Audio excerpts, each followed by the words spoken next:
Hello, and welcome to another episode of the Toon in 10, brought to you by the Toon Network. My name's Adam, and that is Vince. Pete will return very, very soon, don't you worry, she'll be back at the weekend. What a week it's been. We are top of the league. E-I-E-I-E-I-O, up the Football League we go.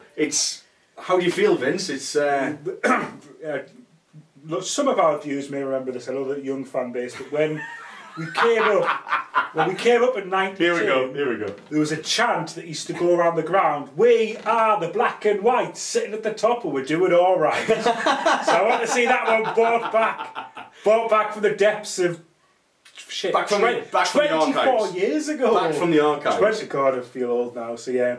We are, brilliant. Good one, that. Just what I thought, looking forward to my prediction that I made back in August, coming right. Gale top goal scorer in the league and for us, and us top of the league. Looks like I'm good for that now. It's looking good. I don't think the bookies will be paying out just yet, Vince. Well, I don't think we've paid out in October, but I'm happy the way it is. I mind the paying out in Clinton already, so The odds are shortened. Anyway, as always, we'll have a first half of 5 minutes and a second half of 5 minutes.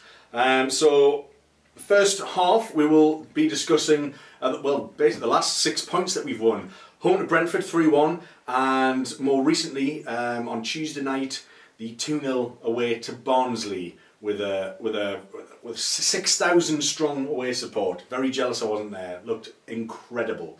But anyway, 5 minutes on the clock and go. I'll start with the Brentford game. It wasn't like we. Do you know what it was? It was just really comfortable. We seemed very much in control. It's not like we went gung ho and ransacked them. We just played well. We did a lot of the simple things, the basic things, very well. People like Kieran Clark, who's been on really good form. I mean, I know you've been shouting his praises if you remember recently. about a month ago, we were talking about the defence, and I was saying I would like Kieran Clark to be given a run, because I think out of the 4 defenders we've got, I think he's the best defender. He's certainly got the most experience at top level. I mean, Grant Anthony had never really played in the Premier League. Obviously, Lascelles had half a season, and Bemba had more or less Clark's a full been there season. But I think Clark, at this level, Clark's the one. I like Mbemba, I like his playing out, I like his fancy play. At this level, Clark's the one. And good to see it's paid off. I think he's doing the basic things right. I mean, I think, in my opinion, certainly Clark is the defender on form. But I think that's a back four settled now. I think that is. I think Anita will stay right back, Dummett left back, and I think that's a back four settled for the season.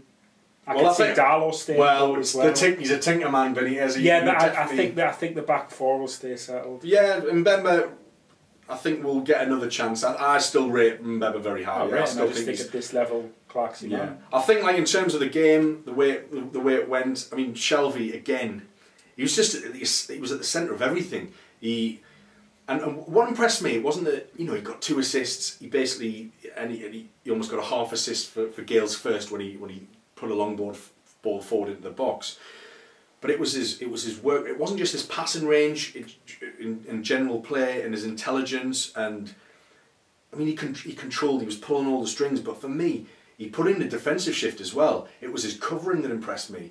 And what I really saw against Brentford was a man playing with confidence, believing in his own talent, and taking responsibility a bit more. And I know Lascelles went off and gave him the captain's armband for vice captain. I think he's really taken that on board, and for me, he kind of, he's unplayable. He's currently, for me, the best player in the league. Well, we've said it before, haven't we? We've said this, and people, we sound like a stuck record because we've said it that much. At this level, Shelvey should be. Don't get us wrong, I'll give him the plaudits, but he's only doing what he should be. Yeah. Like, do you know what I mean? Credit to him, brilliantly. Yeah. I mean, he was hilarious. His potential. That's what he's doing. He's doing what we paid £10 million plus for. He was an England international this time last year. He's head and shoulders above the people in that league, and so he should be. He's the league's best player. And Dwight Gale as well. I mean, look, I didn't think he would be as prolific as he has been. 11 goals. 11 goals already, and you know, he saw his... Just the 11 goals, Adam. Only the 11. Chill out. But yeah, I mean, it's great instinctive finish. He took composure in his first goal against Brentford. The second one, where Shelvey crossed across the face of goal and he tapped it in, that was about positioning, anticipation. And then let's look at his goals against Barnsley as well. You know, it was a bit of a bundled effort for the first one, but again, he's on the spot, he's ready, he's anticipating, he's on his heels. He reminds a lot of Andy Cole. He reminds us a lot of Andy Cole. The fact he's just always there. He's always about ready to receive the ball. What do you think about Diarmé being dropped for Perez, but then being brought back in? I didn't believe that Diarmé. I mean, I tweeted this as well. I might have used an expletive, but I didn't believe Diarmé's done enough to come straight back in the team. And you know, Benitez has obviously got. I think what it is, it's not so much Diarmé, but it's more about the type of player Diarmé is and the role he plays that is crucial, or Benitez thinks is crucial to his system. I think he's more of a function. He's a functional player that allows the greater system rather than his single, you know, his like his Heskey. solo form. Benitez had Heskey at Liverpool as a foil to whatever, but I still to think, disrupt it up the pitch. This is it. I still don't think Diarmé is a number 10. I still don't think when he plays, he's at the level that we need him to be, and I think by dropping him, we'll get more out of him. I'd like to say, I mean, I know by bringing Mitrovic on would change the system, but I still feel that we need to actually explore second formation for a start. And I just think Mitrovic has earned the right. He played very well in international. He played very well. He changed the game against Norwich alongside Shelvey. He was a big part of us winning that game as well. And I think he just deserves a bit more, you know. Of course. But Gale, wow, it's bloody flying, and we're top of the league. 11 goals. Plus 16 goal difference. Nice. Well, that's it. I mean, you know, with those two victories, we've carried momentum over. We've got Ipswich at the weekend. You know, do you think we'll look back? Huh? No, I think we'll stay top for the rest. I don't think it'll be as easy, cut and dry as that. There'll be hiccups along the way, but I think now that I think it'll take a lot for us to leave the automatic promotion places. We won't. We'll not drop below first. Right, second half. We'll see after this.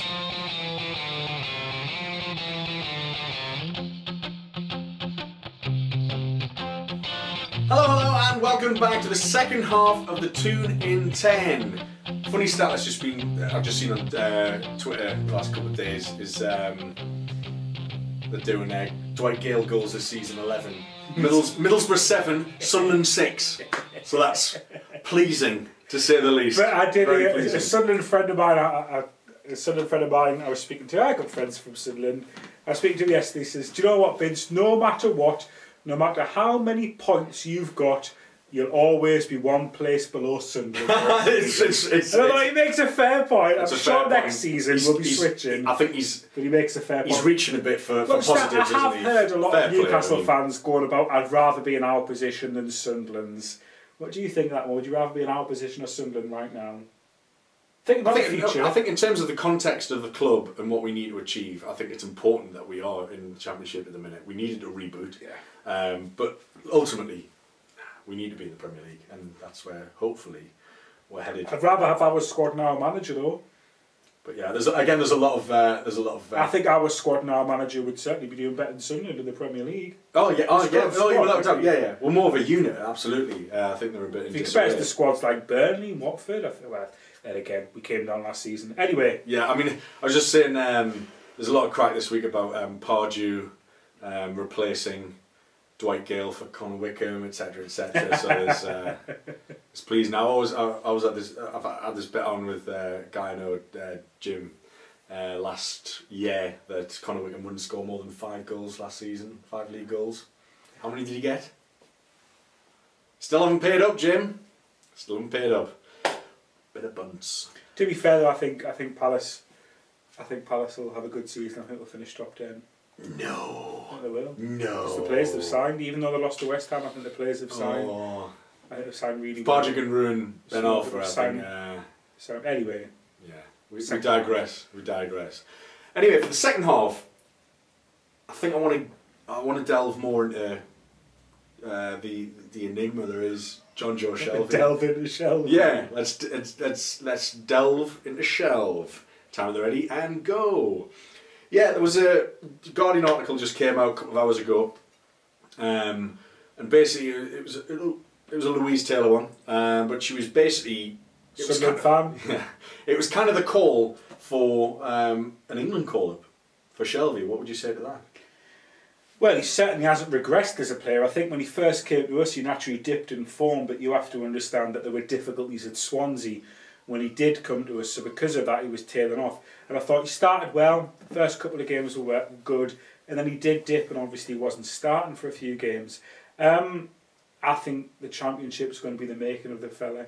He's realised he has to strive hard, and he's working under the best manager he's ever worked under. Well, this is what he's saying. He's quoted just saying he thinks Rafa's very good for him. He's very good for his development. I think it's this notion of discipline that Rafa Benitez has distilled into him that's helping those performances. You know, I think when Rafa first came at the end of last season, he was almost immediately dropped, even though it was Rafa that brought him to Liverpool in the first place, who then left almost immediately after. But I think it was this, and at the start of the season he wasn't really playing, he wasn't getting off the bench. And I think it was kind of his propensity to try these Hollywood balls, and for whatever reason, the thing is, he's got the ability to do these long raking. I honestly, if you take the whole Football League into context, including the Premier League, there are very few players who can pass so precisely over such a long distance. Like that is really unique. He's like a quarterback. Yeah, it's like a Pirlo style. I mean, that's it. We're not equating him to Pirlo, of course not. He's not that fast, but it's that ability. But to have that in your arsenal, that's very even some of the best players. I mean, Beckham had it, for example. Yeah. Gerrard had it. You know, in terms of that long raking ball that could switch play from one flank to the other, long diagonal balls for our overlapping fullbacks to, you know, and you see Anita and you see Yedlin and take advantage of this all the time. And I think for whatever reason, maybe it's a confidence thing, those Hollywood balls, as we call them, but actually maybe a bit unfair because yes, they're flashing, they're showing as flair, but they're actually, there's purpose to them now. And I think they're just, maybe it's confidence thing that they're just clicking. I mean, I remember against Wolves, he was trying to He just, at this level though, he's not going to have teams that are tactically as aware to be able to pick up on them. So we have to accept he's playing at a lower level. So it's a bit of both. It's a bit of both. Absolutely. And I think if Championship teams get more astute, they'll probably do a man-mountain job on him to snub him, to stifle him. Cut off the channels. They'll see if he's on the ball. But I just think we've got something completely unique in John Joe Shelvey, and it's all about, he's a kind of player, he's a confidence player, he's a kind of player who needs an arm on the shoulder, he needs that bit of discipline, and when we start to see him take responsibility, as I alluded to in the first half, a bit more defensive covering than I saw against Brentford, and he's just in the thick of it, and he's one of the, again this Guardian article states quite rightly that he's one of the very few who hasn't really been affected by Rafa's rotational policy. He's almost started every single game since there's Gale. He looks like he likes Gouffran. I think Gouffran, Richie, Shelvey, Anita. I think the back four is more or less settled. Yeah, there's a core of 5 or 6 purple chips, as Lambias called them. Purple chips. It was the purple. It was 11 purples plus Jonas was the other purple. The only thing purple is his bell end. Bloody hell, Lambias, what a joke. Anyway, but I think who's the foil? This is the point. Who is the player that gets the best out of Shelvey alongside him? Who do you think? Hayden. I mean, I think Hayden hands down. I think Colback's very limited. I think Colback he's a decent squad player, but he's not a starter. Not even in the Championship, he's not a starter. He doesn't bring anything to the table. Whereas Hayden covers a lot of ground. He's a nuisance. He intercepts. Colback gets beaten too easily and will give away free kicks constantly. Like he does it all the time. He's petulant. Like when he gets beaten, which happens a lot. And look, it's not his fault, but just I think Hayden allows Shelvey to look forward, think progressively, whereas Hayden just like sitting in there. But there's just a bit more balance and purpose to them. You know, you've got like, if you think like on a tactics board, you've got Hayden just arrow down, and you've got Shelvey arrow up, and he's sort of like looking forward, and he's a breath of fresh air, John Joe Shelvey, and I just think he's the kind of player, because of his unique skill set, to build a team around. And he's still young as well. I mean, and he's English. 24. Yeah, he's 24. And you think of a player in his position probably won't mature at his prime till 28. This is it, and I think if we can get him in the Premier, if we can get him in the Premier League, if we can get us in the Premier League, and we can get in the Premier League, you know, there's a very good basis for. I was just looking. Actually, I was thinking about this in the Brentford game. We've got a very good English spine. So if you look at, say, take like Darlow for example, then you've got the likes of I know Kieran Clark is. I know he plays British for Isles. British Isles. Yes, you've got British Isles is an error, if you and will. Dummett's English. You've got like you've got Lascelles, and you've got Hayden and Shelvey, and then you've got Richie, and you've got Gale. You know, there's a very good English, British, Irish, which is what with Elliot as well. You need that character. You need that grit and commitment. That spine and Brexit, come on, Brexit. Hey, so it's like Brexit. Well, that's it. And the other news this week with Brexit coming into play on Football Manager in a simulation. Do you worry about a team coming in January trying to take Shelvey? No. Or do you think he's committed? Well, I don't know who else is going to pay him $80,000 a week. Like, I just think he's found something priceless in Benitez, in a world-class manager who believes in him and has given him. He's given him everything he needs. He's given him responsibility, and he's allowing him to grow. I honestly think he's so. I think if he got injured, we might struggle. As much as we've got a very good squad for rotational. Struggle with a callback Hayden Axis in the midfield. Well, that's it, and Shelvey is very important to how we've played well over these last few games. His incision in passing. He's pretty injury free though, isn't he? Well, let's hope so. But yes, I just wanted to praise John Joe Shelvey because I think he bloody deserves it, and hopefully, you know, this is it. You know, we've had bad boys before, like Barton and Ben Arthur, who under the right tutelage thrived. I wouldn't equate him to Barton. I think Barton's a nasty piece of work. I think Shelvey isn't, and Shelvey isn't the level of beating up young lads. No. I just think in terms of let's stub it out. He's I know. In terms of performance on the pitch, Barton played a big part in our last championship promotion surge, which is where I was coming from. Did the same for Burnley too, didn't he, last year? Yeah, but I think he's going places, and I think finally we'll be able to see what he's really made of. Slightly over the 5 minutes, but hey, have to celebrate you, John Joe. Celebrate you like we should. Well, thank you very much for tuning in to the Toon in 10 once more. We'll be back at the weekend with some reaction to Ipswich. But once again, I've been Adam, that's been Vince. Share with all your friends, get some comments under on YouTube. Or yeah, if you're listening to this on iTunes or SoundCloud, get some comments underneath as well and reviews as well. But yes, share with all your friends, and we'll see you next time on the Toon in 10. Thanks very much for watching and listening. We'll see you later. Bye bye. Bye bye.